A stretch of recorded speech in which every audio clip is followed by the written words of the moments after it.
Halo dan selamat datang di bedah materi kita kali ini. Buat Anda yang suka ngulik ide-ide besar dan kompleks secara langsung dan terstruktur, nah, Anda ada di tempat yang tepat. Hari ini kita punya satu tujuan spesifik. Kita bakal mendekode dan menguraikan kerangka pemikiran Karl Marx. Tenang aja, kita nggak di sini buat memihak. Kita bakal membedah teori ini secara klinis, ibarat lagi ngelakuin studi medis. Kita bakal lihat anatomi masyarakat menurut Marx, gimana dia mendiagnosis sistem kapitalisme, meneliti gejala-gejala akutnya, sampai ke solusi yang dia tawarkan. Semuanya langsung dari teks sumber, kita urai pelan-pelan. Biar pemahaman kita utuh, kita punya 4 langkah hari ini. Pertama, landasan sejarah dan dialektika. Kedua, alienasi dan nilai lebih. Terus yang ketiga, mekanisme krisis kapitalis. Dan ditutup dengan yang keempat, komunisme sebagai sintesis akhir. Oke, mari kita langsung masuk ke bagian pertama. Landasan sejarah dan dialektika, anatomi masyarakat. Pernah kebayang nggak sih apa yang sebenarnya jadi mesin penggerak sejarah kita? Nah, buat ngerti kritik Marx terhadap ekonomi modern, kita harus paham dulu gimana dia ngelihat peradaban itu sendiri. Konsep kuncinya di sini adalah materialisme historis. Waktu zaman Marx hidup, ada filsuf terkenal banget namanya Hegel. Hegel ini berpendapat kalau ide atau roh lah yang menggerakkan sejarah. Tapi Marx bilang, tunggu dulu, dia malah membalik konsep Hegel ini 180 derajat. Menurut Marx, fondasi asli dari masyarakat itu ya ekonominya, yang dia sebut sebagai basis. Basis ini isinya alat-alat produksi, teknologi, dan hubungan kerja. Terus, hal-hal lain kayak hukum, agama, politik, seni, sampai ideologi, itu semua cuma suprastruktur. Suprastruktur ini bukan penggerak sejarah, melainkan cuma cerminan aja buat melegitimasi kepentingan orang-orang yang menguasai basis ekonomi tadi. Coba deh kita renungkan sebentar intisari dari gagasan tadi lewat kutipan ini. Bukan kesadaran manusia yang menentukan keberadaan sosial mereka, melainkan sebaliknya. Keberadaan sosial mereka lah yang menentukan kesadaran mereka. Dalam banget kan? Kutipan ini benar-benar merangkum pandangan objektif Marx tentang kemanusiaan. Dia berpendapat kalau realitas material dan gimana cara Anda bertahan hidup secara ekonomi, itulah yang pada akhirnya ngebentuk cara berpikir Anda. Jadi, sejarah itu maju bukan karena kita tiba-tiba dapat pencerahan spiritual atau filosofis, tapi murni karena ada perubahan di basis material dan cara masyarakat memproduksi kebutuhan hidupnya sehari-hari. Terus gimana tepatnya perubahan material ini bisa terjadi? Jawabannya ada di apa yang disebut dialektika materialis. Bayangin ini kayak sebuah mesin mekanis yang terus mendorong sejarah maju lewat 3 langkah pasti. Pertama, ada tesis. Ini adalah tatanan ekonomi yang lagi mapan di suatu era, sebut aja feodalisme. Terus muncul deh antitesis. Ini tuh semacam ketegangan atau kontradiksi internal antara kelas yang berkuasa sama kelas yang dieksploitasi di sistem tersebut. Sampai akhirnya masuk ke langkah ketiga, sintesis. Konflik kelas ini meledak, menghancurkan tatanan lama yang udah usang, dan melahirkan sistem ekonomi yang baru. Jadi kelihatan kan, buat Marx, mesin utama sejarah itu bukan pencarian spiritual, melainkan murni pertentangan antar kelas. Lanjut ke bagian 2, alienasi dan nilai lebih, mendiagnosis penyakit. Nah, karena fondasi filosofisnya udah jelas, sekarang kita lihat gimana Marx mendiagnosis sistem yang lahir dari sejarah tadi, yaitu kapitalisme. Pernah nggak sih Anda ngerasa capek banget kerja, ngerasa kayak robot yang cuma nuker waktu demi nyambung hidup? Marx punya istilah buat diagnosis psikologis ini, alienasi atau keterasingan.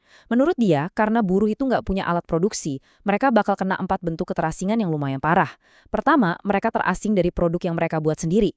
Kedua, mereka terasing dari aktivitas pekerjaannya, karena kerja itu jadi sekedar paksaan. Ketiga, terasing dari esensi spesies mereka sebagai manusia. Kerja yang harusnya jadi ekspresi kreatif, malah turun kasta jadi tugas mekanis yang monoton. Dan yang keempat, mereka terasing dari manusia lain karena hubungan sosial kita pada akhirnya berubah cuma jadi sekedar kompetisi di pasar. Dari sisi psikologis, kita sekarang geser ke diagnosis ekonominya, yaitu teori nilai lebih. Di sini, penting banget buat dicatat. Dalam teorinya Marx, eksploitasi itu bukan terjadi karena ada pihak-pihak jahat yang sengaja curang. Sama sekali bukan. Eksploitasi itu adalah fitur sistemik alias emang udah bawaan yang inheren dari kapitalisme itu sendiri. Kapitalis ngebeli tenaga kerja ibarat komoditas, terus dibayar pakai upah subsisten.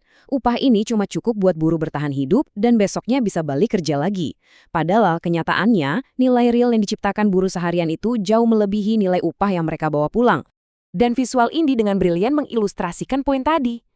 Coba perhatikan selisih antara bar yang pertama, yaitu upah kecil yang diterima si buruh, dengan bar kedua, yang merupakan total nilai besar yang berhasil mereka ciptakan. Jarak inilah yang oleh Marx disebut sebagai nilai lebih. Nah, selisih atau gap inilah yang diambil sama kapitalis dan ditumpuk jadi laba. Menurut Marx, Tanpa adanya celah ini, kapitalisme itu mustahil bisa jalan. Jadi secara harfiah, laba itu adalah nilai yang diekstraksi dari si pekerja. Kita masuk ke bagian 3, mekanisme krisis kapitalis, gejala akut. Kalau ekstraksi nilai lebih tadi adalah diagnosisnya, maka sistem ini juga punya gejala akut yang cukup fatal. Marx sangat yakin kalau kapitalisme itu sebenarnya bawa benih kehancurannya sendiri. Gejala pertamanya adalah sebuah paradoks mematikan yang disebut krisis overproduksi. Logikanya gini, setiap kapitalis individu pasti pengen maksimalkan laba dengan memproduksi barang sebanyak mungkin sambil menekan biaya sekecil-kecilnya, terutama masalah upah. Tapi, gimana kalau semua kapitalis ngelakuin hal yang sama secara bersamaan? Pabrik-pabrik bahkan memuntahkan banjir barang, sementara para pekerja yang notabene adalah konsumen utama malah nggak punya uang buat beli barang-barang itu, ya karena upah mereka ditekan tadi. Terus apa yang terjadi? Barang numpuk nggak laku, pabrik terpaksa tutup, dan krisis pun meledak. Ini ibarat sistem yang runtuh karena terlalu efisien memproduksi, tapi di saat yang sama menghancurkan daya beli pasarnya sendiri. Buat ngerti gejala selanjutnya, kita harus bedah dulu perbedaan antara dua jenis modal. Marx membagi modal ini jadi dua. Pertama, kapital konstan kayak mesin, pabrik, atau bahan baku. Nilai dari kapital konstan ini cuma pindah ke produk akhir. Di sisi lain, ada kapital variabel, yaitu tenaga kerja manusia. Kalau kita ingat lagi teori nilai lebih yang baru aja dibahas, tenaga kerja manusia ini adalah satu-satunya sumber yang benar-benar bisa menciptakan nilai baru yang menghasilkan laba. Pemisahan dua jenis modal tadi mengantarkan kita ke apa yang Marx anggap sebagai hukum ekonomi yang paling krusial, kecenderungan tingkat laba untuk menurun. Dalam persaingan bebas, kapitalis pasti berinovasi dengan mengganti buruh manusia pakai mesin demi menekan biaya. Secara individu jelas ini menguntungkan, tapi bayangin kalau semua orang melakukannya. Karena cuma buruh manusia yang bisa nyiptain nilai lebih, ngeganti manusia sama mesin secara massal di seluruh perekonomian justru bakal menghancurkan sumber utama dari laba itu sendiri. Semakin besar porsi mesin dibandingin manusia, semakin merosot juga rasio laba secara keseluruhan di pasar. Tentu aja, Marx juga mengakui kalau para kapitalis nggak tinggal diam. Mereka pakai berbagai cara buat nunda krisis ini. Entah itu nyari pasar baru lewat imperialisme, beralih ke spekulasi finansial, atau maksa buruh kerja lebih lama. Tapi, ini semua sekedar penundaan. Karena pasar bebas itu beroperasi secara anarkis dan nggak terencana, ketidakseimbangan pasokan antar sektor industri itu mustahil dihindari. Krisis-krisis ini bertindak kayak peresetan sistem yang kejam, menghancurkan modal yang lemah dan memaksa upah turun lebih jauh, sampai akhirnya kontradiksi tersebut memicu keruntuhan yang final. Nah, sekarang kita masuk ke bagian terakhir. Bagian 4, komunisme sebagai sintesis akhir, resolusi puncak. Oke, kalau tatanan lama udah runtuh karena kontradiksinya sendiri, apa tatanan baru yang diajukan Marx? Jadi, poin krusialnya adalah meluruskan sebuah kesalahpahaman yang sering banget terjadi. Fondasi utama visinya Marx adalah penghapusan kepemilikan pribadi. Tapi dengerin baik-baik, dalam kerangka Marx, ini sama sekali bukan berarti negara bakal ngerampas sikat gigi, baju, atau rumah tinggal Anda. Yang dihapuskan secara ketat adalah kepemilikan pribadi atas alat produksi, seperti pabrik, mesin, modal, dan lahan industri yang biasanya dipakai segelintir orang buat mengeksploitasi kerja orang lain. Dengan mensosialisasikan alat-alat produksi ini, eksploitasi nilai lebih dihentikan langsung dari akar-akarnya. Tentu, transisi ini nggak terjadi dalam semalam. Marx membaginya jadi dua fase pasca kapitalis. Nah, yang benar-benar menarik dari poin ini adalah gimana kita bisa ngelihat perbedaannya. Di fase pertama, yang sering disebut sosialisme, masyarakat baru aja keluar dari kapitalisme dan masih bawa noda masa lalu. Prinsip distribusinya dari masing-masing sesuai kemampuannya kepada masing-masing sesuai kontribusi kerjanya. Anda kerja keras, Anda dapat lebih. Tapi begitu masuk ke fase kedua atau komunisme tingkat tinggi, otomatisasi bikin sumber daya berlimpah dan prinsipnya berubah radikal jadi dari masing-masing sesuai kemampuannya kepada masing-masing sesuai kebutuhannya. Di fase ini, nggak ada lagi standar transaksi setara, setiap orang bebas berkontribusi semampunya dan berhak mengakses layanan kesehatan, pendidikan, atau makanan murni karena mereka adalah manusia yang membutuhkannya. Coba dengarkan kutipan ini. Di pagi hari saya bisa menjadi pengkritik, di siang hari tukang kebun, dan di sore hari penyair, tanpa pernah menjadi pemburu, nelayan, atau pengkritik secara permanen. Pada fase tertinggi inilah, bayangan Marx soal berakhirnya alienasi akhirnya tercapai penuh. Kutipan ini ngasih lihat visi yang sangat filosofis, di mana pekerjaan bukan lagi alat buat bertahan hidup di bawah perintah orang lain atau terikat di satu spesialisasi seumur hidup.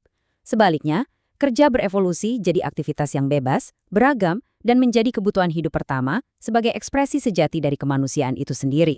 Pada ujungnya, sintesis akhir Marx menjanjikan sebuah dunia di mana kontradiksi sejarah telah berdamai. Negara yang menurut definisinya hanyalah alat bagi satu kelas untuk menindas kelas lain, pada akhirnya akan melapuk karena kelas-kelas sosial telah lenyap.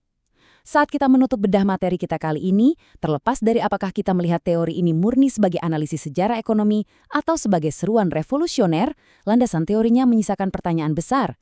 Mungkinkah umat manusia berevolusi hingga tatanan politik yang mengatur manusia lenyap dan digantikan semata-mata oleh pengelolaan sumber daya yang rasional? Sebuah pertanyaan luar biasa buat terus kita renungkan.